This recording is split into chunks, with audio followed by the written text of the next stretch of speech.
بسم اللہ الرحمن الرحیم نحمدہ ونصلی علی رسولہ الکریم اما بعد۔ یہ جسم چیزوں سے، باتوں سے، موسم سے، جگہ سے متاثر ہوتا رہتا ہے، کھانے پینے کی چیزوں سے متاثر ہوتا ہے۔ دودھ ہے بہت اچھی چیز، بھینس کا ہو، گائے کا ہو، بکری کا ہو، اونٹ کا ہو، لیکن کچھ لوگ کی طبیعت ایسی ہے کہ ان کو ڈاکٹر اور حکیم منع کر دیتے ہیں کہ بھینس کا دودھ مت پیو۔ ارے حکیم صاحب، دودھ تو بہت اچھی چیز ہے اور آپ علیہ الصلوۃ والسلام کو بہت پسند دودھ۔ اب ہمارے یہاں اونٹنی کا نہیں ملتا، لیکن دودھ تو پسند تھا، بکری کا پسند تھا، لیکن حکیم صاحب کہہ رہے ہیں مت پیو، اور میرے حکیم صاحب بھی مجھے منع کرتے ہیں، اور ہمارے ڈاکٹر صاحب ہیں تو کہتے ہیں کہ بھائی تم ایسا کرو کہ 1/3 دودھ لے لو اور 2/3 پانی ملاؤ۔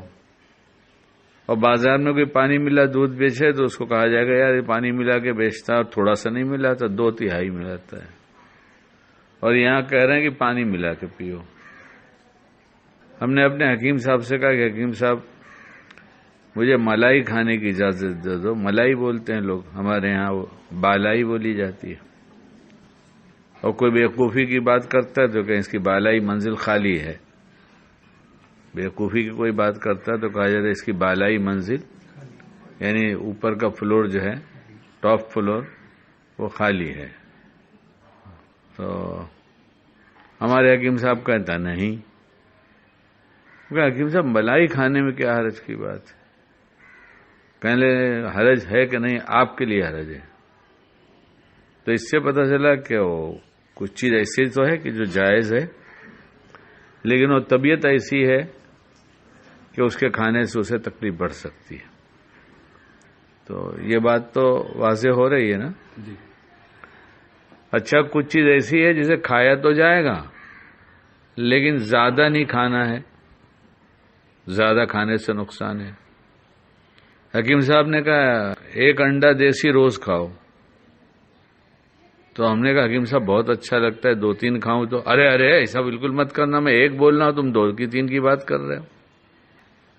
تو کیوں حکیم صاحب نقصان کرے گا؟ کہنے ہاں تم کو نقصان کرے گا۔ تو جائز چیز میں بھی ایسا ہے کہ کیا کھائے کیا نہ کھائے، کون کھائے، کس مزاج والا کھائے، کون سے موسم میں کھائے، ناجائز حرام نہیں ہے۔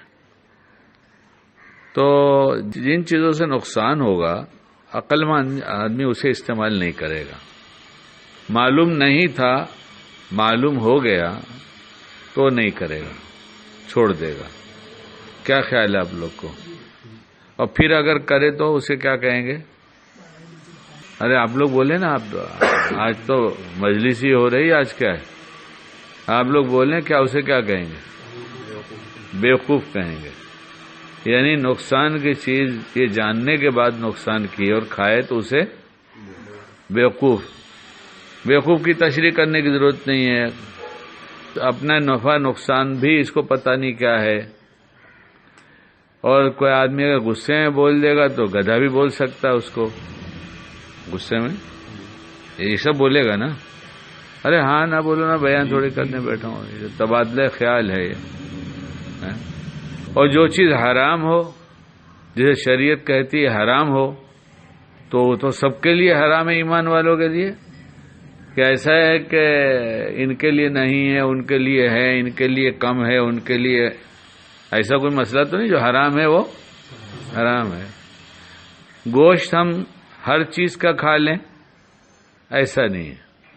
اللہ کی شریعت نے طے کر دیا کہ فلاں فلاں چیز کا گوشت کھا سکتے ہو، جیسے اونٹ ہے، بھینس ہے، بکرا ہے، مرغی ہے، اور کچھ لوگ شوقین ہوتے ہیں، تیتر ہے، بٹیر ہے، یہ کھا سکتے ہیں نا؟ لیکن جب تک بسم اللہ اللہ اکبر نہ ہو جائے اس کے اوپر جب تک نہیں کھا سکتے، کہ وہ فتویٰ ہے نا اس پر، اللہ کا نام نہ لیا جائے، تو یہ جائز جو ہے اسے بھی نہیں کھا سکتے۔ اچھا اگر یہ جائز ہے اور اس پہ نام نہ لیا جائے تو پھر یہ ناجائز ہو جاتا ہے۔ ہاں کیا ہوتا ہے؟ جانور مردار کے حکم میں ہو جاتا ہے۔ شکیل پڑھا لکھا نہیں ہے، اس لیے پڑھے لکھے لوگوں سے پوچھتا ہے کہ میں نہیں بتاؤں گا۔ آپ لوگ پڑھیں، مفتی صاحب ہیں، مولانا صاحب ہیں، وہ مولانا صاحب ہیں، قاسمی صاحب ہیں، اس لیے ان سے پوچھ رہا ہوں۔ پھر یہ کھانے کی چیز نفع دے گی یا نقصان؟ اس سے کیا نقصان ہوگا؟ پہلے جو میں نے عرض کیا مزاج اور دودھ اور یہ مثالیں، اس سے جسمانی نقصان ہوگا، اور اس کھانے سے کیا ہوگا؟ جسمانی نقصان کے ساتھ روحانی بھی ہوگا، دونوں ہوگا، روحانی نقصان بھی ہوگا۔ اس سے اور کیا ہوگا؟ اس سے ایمانی سمجھ چلی جائے گی، ایمان کی جو سوجھ بوجھ ہوتی ہے، سمجھ ہوتی ہے، ایمانی فہم ہوتا ہے، وہ ختم ہو جائے گی، ایمانی حس ختم ہو جائے گی۔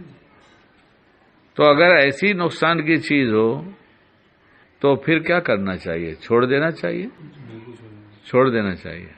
نہیں یار، اپن تو میاں بھائی نا، اپن گوشت کے بغیر کیسا رہ سکتے؟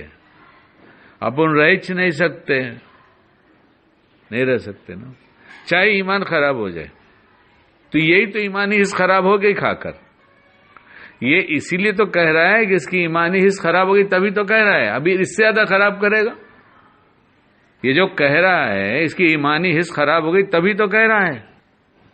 اچھا آدمی جب بیمار ہو جاتا ہے، آدمی جب بیمار ہو جاتا ہے تو اس کے منہ کا مزہ بدل جاتا ہے، اچھی چیز اسے خراب لگتی ہے، بد مزہ لگتی ہے، اچھی چیز میں اس کو مزہ نہیں آتا۔ یہ میں کہہ رہا ہوں یا ساری دنیا ہی جانتی ہے، سب کا تجربہ۔ اب جب اسے خراب چیز اچھی لگنے لگے تو کہا جاتا ہے کہ سانپ اگر کسی کو ڈس لے، اللہ حفاظت فرمائے، تو اسے کڑوی چیز اچھی لگنے لگتی ہے، اور حرام اگر ڈس لے تو ایمان ایسا خراب لگتا ہے کہ اسے گناہ اچھا لگنے لگتا ہے۔ حرام کے ڈسے ہوئے کو جو حرام کھاتا ہے اس کو گناہ اچھا لگنے لگتا ہے۔ اب ہم اپنے کو دیکھیں، ہمیں کیا کیا اچھا لگ رہا ہے۔ ایمان ہے اور صحت مند ہے تو پھر یہ گناہ سننے کے بعد، جاننے کے بعد یہ خود سے نہیں کرے گا، تو خود سے نہیں کرے گا تو کوئی اور بھی کراتا ہے۔ ہاں شیطان ہے کراتا ہے، شیطان ہے کراتا ہے، وہ گناہ کا ماحول بناتا ہے اور طبیعت میں تقاضا پیدا کرتا ہے۔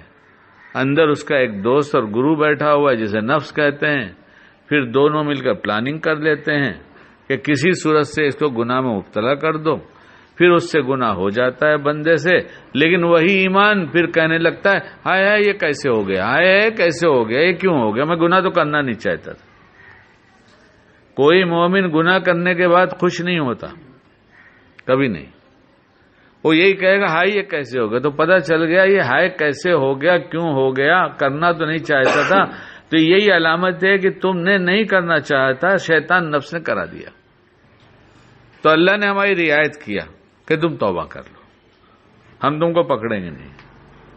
تو شیطان یہ سمجھ گیا یہ تو بڑی مشکل ہے کہ جب کرا دیتا ہوں تو توبہ کر لیتا ہے، اور پھر توبہ کر لیتا ہے تو پھر اس کا نام ہے اعمال صاف ہو جاتا ہے۔ اس کے دل میں جو اندھیرا پھر روشنی میں بدل جاتی ہے، وہ چیز ظلمتیں ختم ہو گئی، دل روشن ہو گیا۔ اب دل روشن ہو گیا تو پھر ایسے بار بار خیال ہونے لگا کہ وہ غلط کام میں نے کیسے کر دیا، میرے اللہ مجھے معاف کر دیے۔ یعنی اب تو مٹ بھی گیا تو بھی اس کا ایمان مجبور کرتا ہے، وہاں لے جاتا ہے۔ لیکن اگر ایمان ہی چھن جائے، ایمانی حس ختم ہو جائے تو یہ پچھتاوا نہیں ہوگا۔ کہیں ایسا تو نہیں اتنا کھا لیا کہ پچھتاوا بھی ختم ہو گیا کہ کوئی سمجھائے تو کہیں اکیلے ہی بولتے ہیں اور تو کوئی بولتا نہیں، اور تو کوئی نہیں بول رہا ہے، اور کوئی کہتا ہے تو کوئی اشارہ ہی کرتا ہے۔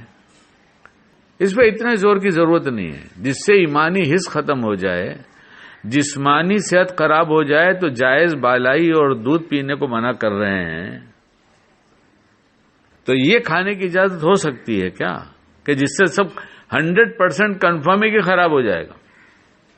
ایسا نہیں کہ ان کا خراب نہیں ہوگا، یہ ایمان والے کا نہیں خراب ہوگا، ان کا مزاج ایسا ہے ان کا نہیں خراب ہوگا، ان کے موسم ایسا ان کا ایمان نہیں خراب ہوگا حرام کھانے سے، ان کی صحت اتنی اچھی ہے، ان کا ایمان اتنا پاورفل ہے، نہیں خراب ہوگا۔ پہلے عرض کیا نا کہ مزاج کے اعتبار سے، حالات کے اعتبار سے، موسم کے اعتبار سے، جگہ کے اعتبار سے کچھ چیزیں منع بھی ہو سکتی ہیں، کچھ نہیں، لیکن ایمان والے کو کیا حرام کھانے کی کسی حالت میں اجازت ہے؟ اور پھر اگر کوئی منع کرے، ارے یار چھوڑو نہ، بولنے دو نا، وہی بولتے، ابھی کون بولتا ہے؟ تو بولتا تو ہے اللہ کی دی توفیق سے، الحمدللہ الحمدللہ الحمدللہ، اس کی دی توفیق سے بولتے ہیں۔ اور یہ شریعت کی روشنی میں بولا جا رہا ہے، فتاوے کی روشنی میں بولا جا رہا ہے، بار بار پوچھ کر بولا جا رہا ہے، اپنی طرف سے نہیں بولا جا رہا ہے۔ یعنی اتنی دفعہ کنفرم ہونے کے بعد بھی آج بھی بات کرنے بیٹھا تو سامنے مفتی صاحب بیٹھے ہیں، ان سے پوچھ رہا ہوں نا، آپ بتائیے، آپ لوگ بتائیے۔ اور ہماری حس اتنی ختم ہو گئی کہ ہم نے یہ کہنا بھی چھوڑ دیا اللہ سے کہ اللہ سنا تو تھا کہ حرام بہت عام ہو گیا، مجھے بچا تو لیجئے، یہ بھی کہنا چھوڑ دیا۔ ہماری دعاؤں میں یہ دعائیں بہت بہت ہی کم ہیں، حرام سے بچائیے، حلال کھلائیے، کہاں ہے؟ کتنے دن ہوا دعا مانگ کے؟ کوئی بتائے نہیں، لیکن ذرا دیکھو تو صحیح ہماری دعا میں کتنے دن، دعا کی نماز کے بعد جب اتنی اہم چیز ہے کہ ایمانی حص ہی ختم کر دے گی تو ایمان والے اعمال اچھے نہیں لگیں گے، برے اعمال اچھے لگنے لگیں گے، اور لگنے لگے۔ اس لیے اپنے لیے ہی کچھ کہنا تھا، اپنے لیے ہی کہا ہے۔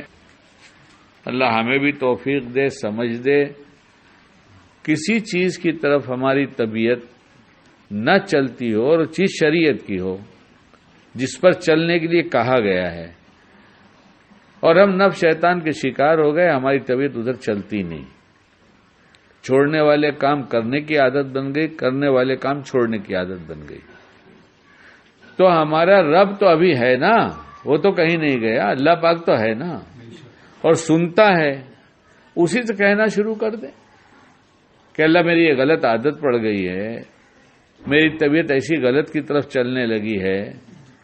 اور رات دن ہمارے تجربے میں، سب آپ کے تجربے میں، نامحرموں کو دیکھنا کیا ہے؟ یہ نامحرم عورتوں کو دیکھنا حرام ہے، اور اگر ہم دیکھ رہے ہیں تو حرام کر رہے ہیں۔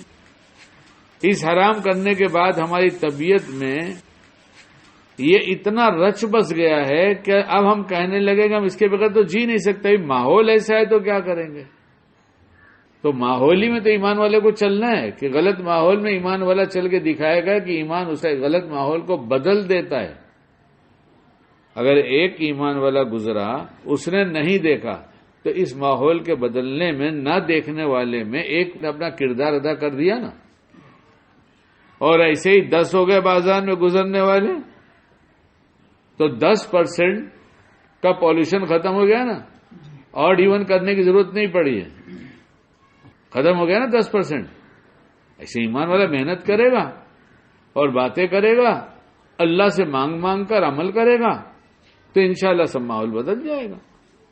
بگڑے ہوئے ماحول میں دین پہ چلنا یہ تو ایمان والے کا کمال ہے، ماحول سے متاثر ہو کر اسی رنگ میں رنگ جانا، یہ تو ہمارے یہاں کہاوت پتہ نہیں ہے کہ نہیں، ہندی میں ہم نے ہندی پڑھا ہے، گنگا گئے گنگا رام، جمنا گئے جمنا رام، یہ تو ہم نے ہندی میں پڑھا ہے، میں ہندی والا ہوں۔ تو ہمیں کیا بن کے جینا ہے، گنگا رام، جمنا رام، یا ایمان والا بن کے جینا ہے؟ ہمارا آخرت کے دن پہ یقین ہے، مرنے کے بعد حساب کتاب ہوگا، یہی جو کر کے گئے ہیں یہی تو دیکھا دکھایا جائے گا، یا دوسرا کچھ ہوگا؟ وہاں رشوت چلے گی کہ اس کی فائل کھسکاؤ، جنید بغدادی کی فائل، وہ تو ان کا بیڑا پار لگ چکا ہے، دھیرے سے نکال لاؤں وہاں سے اور میرے ساتھ اسے اٹیچ کر دو، ایسا چلے گا کیا وہاں؟ کہ وہ تو پہلے گئے تھے، پہلے ان کا حساب ہو گیا، چلے گئے، ان کی فائل فرشتوں کو پٹا لیا، جو بھائی لے دے لینا، کچھ کام کر دینا یار، ان کی فائل جنید صاحب کی ہمارے پاس کھسکا دے اور ہمارے ساتھ اٹیچ کر دینا، جب ہم آئیں گے تو دکھانا اللہ پاک کو، یہ ان کا نام ہے اعمال، ایسا چلے گا کیا وہاں؟ جب نہیں چلے گا تو یہاں جو نہیں چلتا اسے چھوڑ دینا چاہیے، اور نہیں چھوڑنے کی ہمت ہے تو اللہ سے کہنا چاہیے کہ اللہ پاک ہم نہیں چھوڑ پاتے، آپ ہی بچا دیجیے نا ہم کو۔ اور جب ہم کہتے رہیں گے تو ان کی ذات ایسی ہے کہ وہ کسی پکار کو خالی جانے نہیں دیتے، سب کی سنتے ہیں، بس جس کے پیٹ میں حرام ہو اس کے کہتے تیری نہیں سنتا، تو کچھ دن چھوڑ کے پکار لیں۔ ارے بھائی کچھ دن چھوڑ کے پکار لیں، ان کی ضرورت ہے نا ہم کو، حلال کی بھی ضرورت ہے، ایمان کی حفاظت کی بھی ضرورت ہے، جنت کی بھی ضرورت ہے، دنیا میں بھی بھلے چین سکون سے رہنے کی ضرورت ہے۔ یہ ساری ضرورتیں صرف حرام چھوڑ دینے سے ختم ہو جائے گی، پوری ہو جائیں گی۔ ہماری طبیعت اچھائی کی طرف چلنے لگے گی، برائی کی طرف سے بچنے لگیں گے، اور جب کبھی نفس شیطان شکار کرے گا فوراً سچی پکی توبہ ہو جائے گی، وہ گناہ اسی وقت معاف ہو جائیں گے، پھر اس کے بعد اگلی توبہ پھر یاد آیا کر لیا تو مزید کچھ مل جائے گا۔ اس لیے جب جائز چیزوں سے آدمی متاثر ہوتا ہے تو ناجائز چیز جو حرام ہے اس سے کیوں نہیں متاثر ہوگا؟ اللہ ہمیں موقع کی سوجھ بوجھ عطا فرما دے، اور جن چیزوں کو جس وقت استعمال کرنا اس کو پسند ہے وہ ایسی اس توفیق عطا فرما دے تاکہ وہ راضی ہو جائے۔ اللہ ہم سب کو کہنے سنا عمل کی توفیق عطا فرما دے۔